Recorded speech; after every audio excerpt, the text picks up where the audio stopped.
Welcome to Scale Her Up, the Female Entrepreneurs Show with me, Brenda Hector.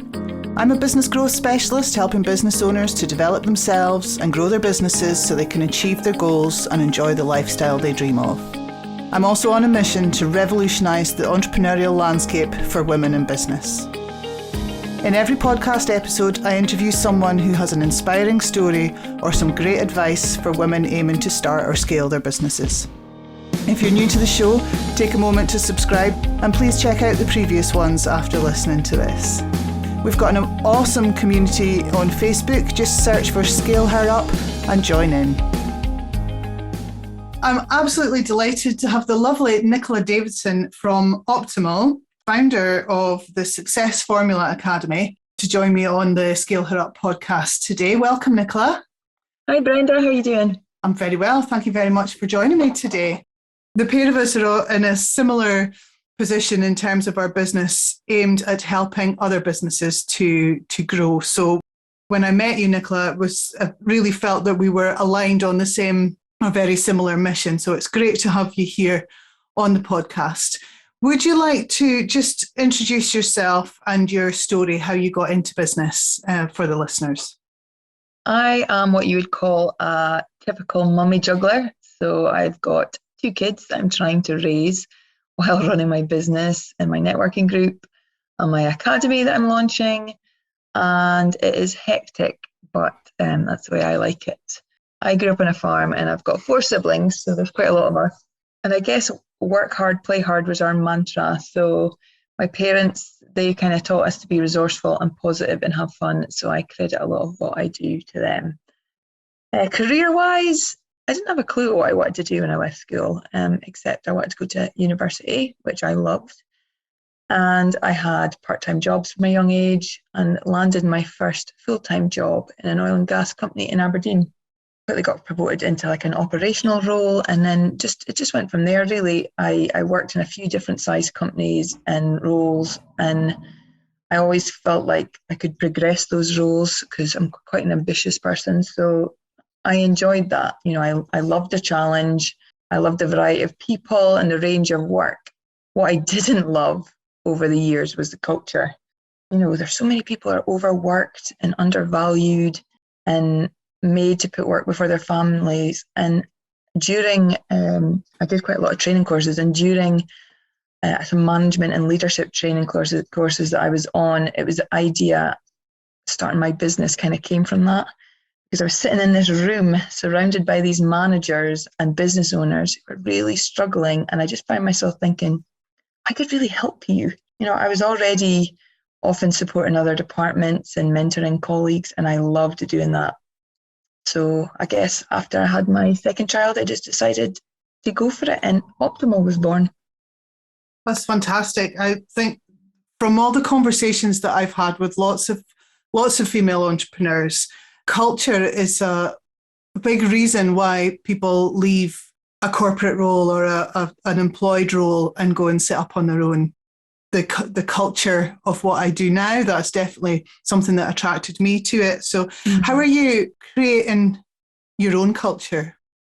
It's really important to me that I've got people I collaborate with and I've got all my clients. It's really important that I am trying to set an example and work with people that inspire me and allow me to be who I am and work around my work-life balance, and then encourage them to do the same. So I feel like anybody that comes in and works with me in Optimul, I really want to get to know them. I really want them to feel part of the family, and I really want to help them embrace who they are and what they're trying to achieve. And I feel like from what I've learned in previous jobs, you know, that's quite difficult to do if you're in a big company or you're competing against other people, or I don't know. I just feel like if you're allowed to be yourself and you can work with people that really inspire you, then it's quite a good position to be in, really.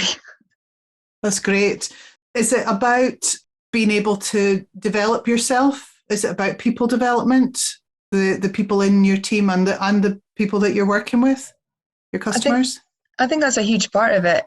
Optimul is really about helping the people behind the business basically organize the crap out of their business. So, you're looking at planning, process, and mentoring, team engagement, things like that. But you're also trying to help them see that there's more to life than work. And you're also trying to help them be okay with not being able to wear every hat in their business, or not being able to have the answers for everybody, or having bad days. And I guess what's grown from that is then that I really enjoy working with the individuals. So it's not just the business side that I enjoy. I really enjoy getting to know people, getting to know their journeys, getting to know their kind of what they've overcome and what they've achieved. And just, it's a really exciting part of what I do.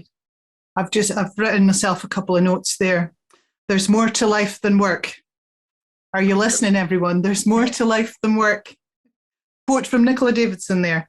And it's okay to not to have all the answers. That's a really, really liberating thing once you realise that it's okay if I don't have all the answers now, isn't it? Well, I just find, like, especially working with startups or even companies that are established, they don't go into business to be able to do the HR and the finance and the process. They do it because they're passionate about something. And I know myself from my own business that there's elements of it that I love, and there's elements that I'm, hazier about or struggle with a bit more. So being able to talk to somebody else about it or get support out with your own self and your own business, I think is really important. And we're really hard on ourselves. We're really, really hard on ourselves. So I think if we can accept that, we can't be perfect at everything. We can't just have everything lean on us and not eventually fall down. So yeah, it's important learning curve, I think. Absolutely. What have been your biggest successes in business so far then, Nicola? I'd say, well, my business Optimul is actually celebrating its 5th year this year. So I feel like that's a success in itself. That is a big success because the statistics show that only 1 in 5 businesses get to their 5th birthday. So congratulations, well done.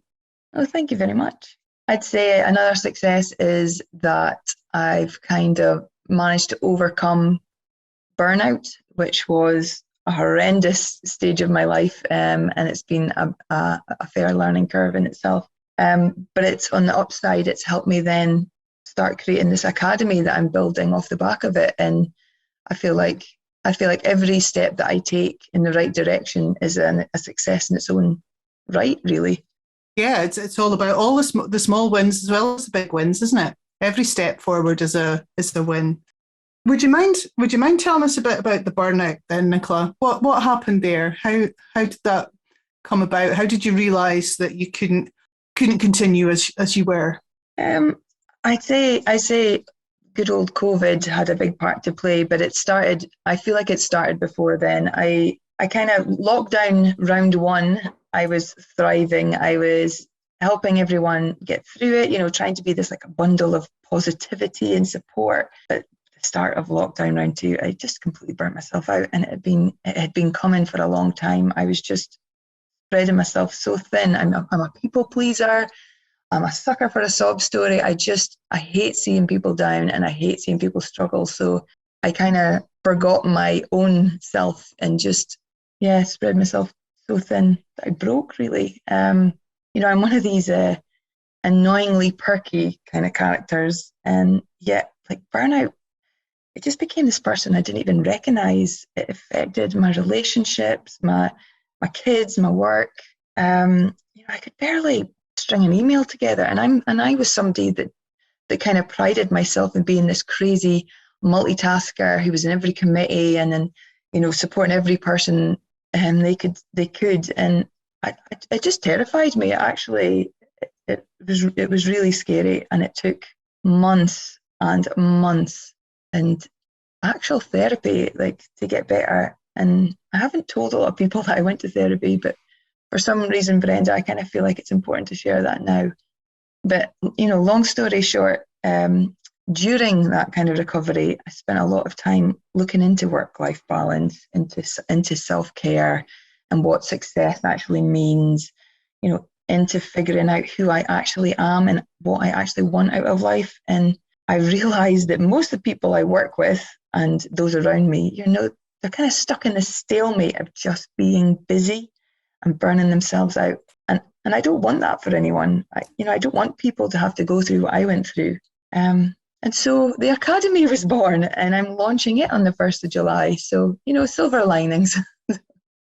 It's fantastic. We'll talk about the Academy in a minute. I just want to talk about the burnout. Thank you very much for opening up and, talking about the therapy, because there's quite a lot of stigma around what people see as, sort of mental health issues and whatever. And, knowing that being out there and open about the benefits that therapy had is going to be helpful to anyone listening who's, thinking that they need to do something. If that's the thing that's going to help them to reach out and get some therapy, then, well done you for telling people about it.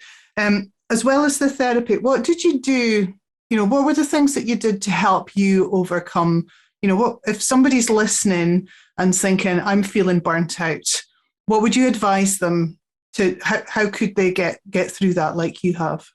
I think the first step is actually realizing you're burnt out, because there's a lot of people that have just come to accept the fact that they feel exhausted all the time, or they've got brain fog, or they feel disconnected from everyone. But, if you can look back to who you were before that, and realize, actually, I'm not okay. You need to kind of let people know that you're not doing okay and that you're struggling. And then you need to really just switch off from everything.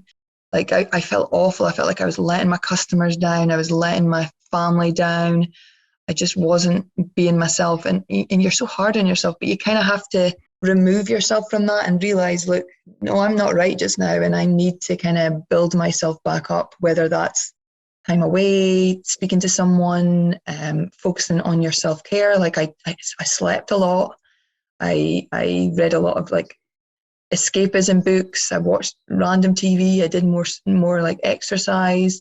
Just really switched my brain off, which is unheard of because it's normally going 100 miles an hour. So you just had to really close yourself in a bubble and sort of say to people, I'm sorry, I'm not going to be me. Just let me sort myself out. And then gradually I just felt it kind of lift, and I just felt like I could let people back in and just start enjoying things again. And yeah, it's some journey, but being able to kind of recognize that you need to do something about it is probably the biggest step.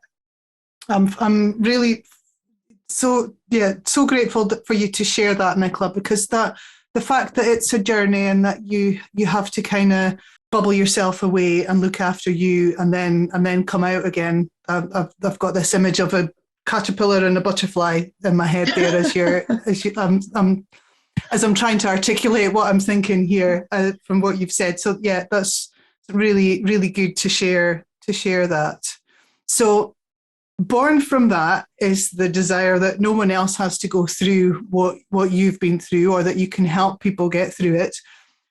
I should think that it's quite common amongst the mummy jugglers, as you described yourself, and as I understand is your target market, the mummy jugglers, and a lot of those are amongst my listeners. So you're in the right place to tell us about it.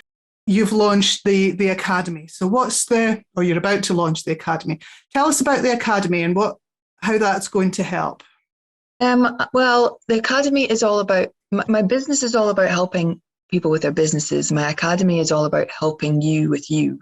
And I feel like a lot of the time we don't focus on ourselves. We don't really listen to our bodies when we're run down. We don't really listen to our heads when we're overthinking. We just kind of live in the now and we sleepwalk through life. And I want to kind of help people wake up a bit. I want people to be able to embrace who they are and figure out what they want, understand what matters, really visualize the future and who they want to be, and then help give them the tools to get there. I'm effectively a huge geek. So I've like lots of planning tools and like habits and materials to kind of help you then create this like your own version of success really is. So yeah, I feel really, really passionate about this, and all the courses and things that I've piloted with my groups and things have just, the feedback has been fantastic. So I kind of just want to get out there and start helping as much people as I can.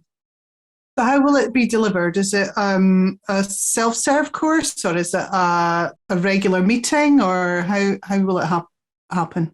Oh, Brenda, I just like to do everything. So the academy that I'm launching in July is the online version. So it's self-paced masterclasses that I take you through the steps, and you can do as much or as little as you're up for. And then I'm going to be having group sessions. We're going to be doing face-to-face events, and eventually I want to do retreats. So sky's the limit. There's just as many ways as I can get out and help people. I'm probably going to try and do. Fantastic. So tell me about the people that have come through your test phase. What changes have you been able to bring about for them in their lives? The success stories, if you like.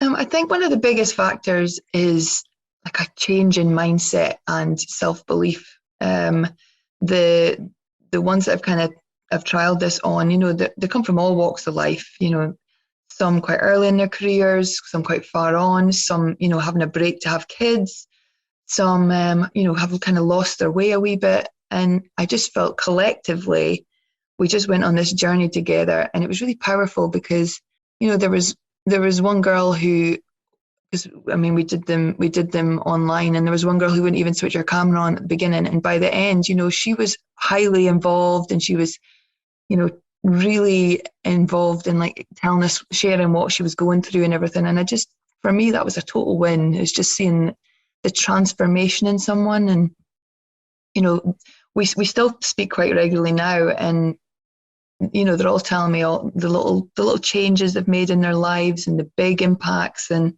one of them actually has been helping me in the background with the academy because she got so bought into it. And I just feel really overwhelmed by that. So yeah, it's fantastic actually. That's brilliant. Talking about the person who's been helping you there with the academy, my next question is about who are your biggest supporters in your business? Who's helped you over the last 5 years, and then obviously through this exciting phase that you're going through just now? I've got a warrior group, Unleash Your Workload Warrior, and it started as a boot camp, and it just kind of grew from there because a lot of people just really were looking for something to buy into and to get motivated by. So I feel really inspired by them because they've, a lot of them have shared their journey with me, and they've really boosted my belief in myself. So for that, I'm forever grateful.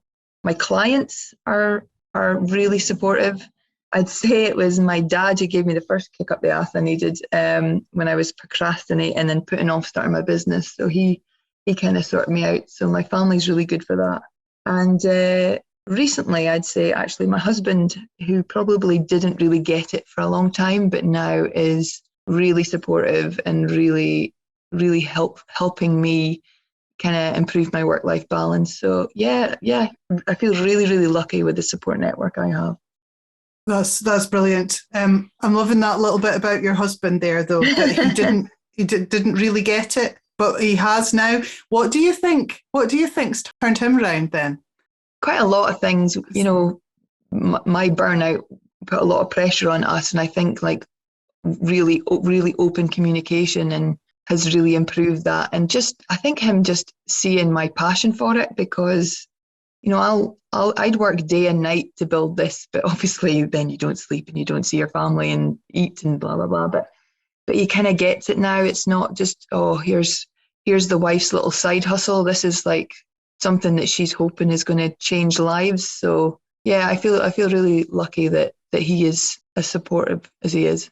That's great, because I know that there are many women in business who are somewhere along that scale of their partner is totally on board and supporting them, and at the other end, not really interested in what she's doing. So it's good to know that there's a movement there as well. That he can come from one side to the other, and there's been this hard phase that you've gone through, you as an individual and as your family and whatever, to get through that burnout. But at the other side, there's a whole lot stronger relationships. Is that right? Yeah, definitely. So, Nicola, you're working with mostly female entrepreneurs. Is that correct? I work with both. I think I really like working with both. Quite often it's a husband and wife dynamic in some of my clients. I just really vibe off people. So, but I think you're always going to have a stronger empathy for someone similar to you, or someone, somebody else who's also trying to raise a young family, or somebody else who's also been through the struggle and things. And I think you just gain that connection. So I find, like you say, the mummy jugglers is just my instant go-to, because they're the people that I see going through what I went through, and I want to try and help them turn it around. Yeah. And, you're putting your story out there and sharing the challenges that you've had, and the customers that need that will gravitate towards you, won't they? And I guess that's what's going to happen with your academy. In terms of women in business, now we know that the statistics are not good. We're nowhere near 50-50 when we think about the gender balance in entrepreneurship and scaling businesses. What do you think we can do to make a difference to that statistics? I think we really need to stop comparing ourselves to everybody else. We should be celebrating our individuality and uniqueness. And instead of we're really bad for judging each other. Whereas we should be embracing the difference and bringing out the best in each other. You're speaking about equality, and I feel like there has been a shift. But until we as women can look at other successful women or other women that are struggling and see the good and support them on that climb upwards, then I think it's really hard to make that shift. So I just think it's something we need to work on as individuals, and by supporting each other. Something I really struggle with is the fact that not everybody's going to like you. I'm a complete people pleaser. When I've come now to realize not everybody's going to like you, but that's okay. The weight of pressure and expectation it comes off, the relief is amazing. So I think instead of looking at, that person's got their shit together and I don't, you see, wow, look at what they're doing well, and try and take some inspiration from that. So I think it's a bit of a mindset. A bit of a mindset shift. I couldn't agree more, Nicola. There's a blog half written in my computer about comparing ourselves to others. So you maybe just giving me the boot up the backside to get that to get finished writing that. But yeah, there's no point comparing yourself to other people, because you don't know the whole story either. It actually hurts to see so many women lacking confidence and struggling with their anxiety and apologizing for who they are. So yeah, we definitely need to be supporting each other more and being kind, because just like you said, you don't know what journey they're on, or if they're having a good day or bad day, or what they've been through. So yeah, absolutely. So the journey that you've been on, the 5 years that you've been in business, would you do it all over again? Oh, hell yeah. Maybe with some tweaks along the way, but that's probably because I'm a serial improver. Yeah, I've loved it. I've loved my career throughout. There's been a lot of things, lots of ups and downs, but no, I've loved the journey, and I feel really, really blessed that I get to have my own business. I get to choose who I work with. I get to set the kind of standards that I want to set, and just continue to learn. It's great. Brilliant. Yeah. So for anyone listening, yeah, even though it's hard, even though we go through the painful periods in our journey as an entrepreneur, yeah, there's not many of us that wouldn't do it again. So that's brilliant to hear. So the last question that I usually ask most of my guests, and as you tell me that you're a regular listener, you maybe know what's coming. Is there anything that I should have asked you, Nicola, that I haven't asked? Oh, I knew you were going to ask me this. I don't think so. I think I've had to I really like being the one asking the questions. So I'm not used to being in this position. So I think if I had been interviewing you, I'd probably been on for ages because I just want to know everything. So no, I think your structure and how you do it is great. So keep up the good work, Brenda. Thank you very much. Thank you very much. And I know what you mean. It's quite uncomfortable when you're on the other side of the mic. I've done it myself a couple of months ago. So yeah, that's right. Yeah. I've just remembered, actually, the thing to ask is, when does the Academy launch? It officially launches on the 1st of July, which just happens to be Optimal's 5th birthday. You know, might as well celebrate the two things together. And I'm throwing a big launch party, a face-to-face event in Turriff. So if anybody's in the area, I can share the link. Yeah, we'll just see what happens from there. So we will share the details in the show notes, so you'll be able to find out more about Nicola's awesome endeavour, the Success Formula Academy, and sign up there. So thank you very much for coming on as a guest, Nicola. Really appreciate you taking the time to join me today. And thank you so much for being on the show. Oh no, thank you so much. This has actually been my first ever podcast, so thank you for being so kind and inviting me on and being gentle with me. It's been much appreciated. I've really enjoyed talking to you, Nicola. Thank you. Thanks for listening to Scale Her Up, the Female Entrepreneurs Show. Don't forget to subscribe so you don't miss any future episodes, and please join our Facebook community at Scale Her Up. Please connect with me, Brenda Hector, on social media and drop me a message to let me know you're enjoying the podcasts, or even better, pop a wee review on iTunes. I'm going to finish by reminding you, only 1 in 3 UK entrepreneurs are female, and men are 5 times more likely to scale their business to over 1 million in turnover than women. If we started and scaled our businesses to the same extent as men, it would add 250 billion to the UK economy and provide millions of jobs.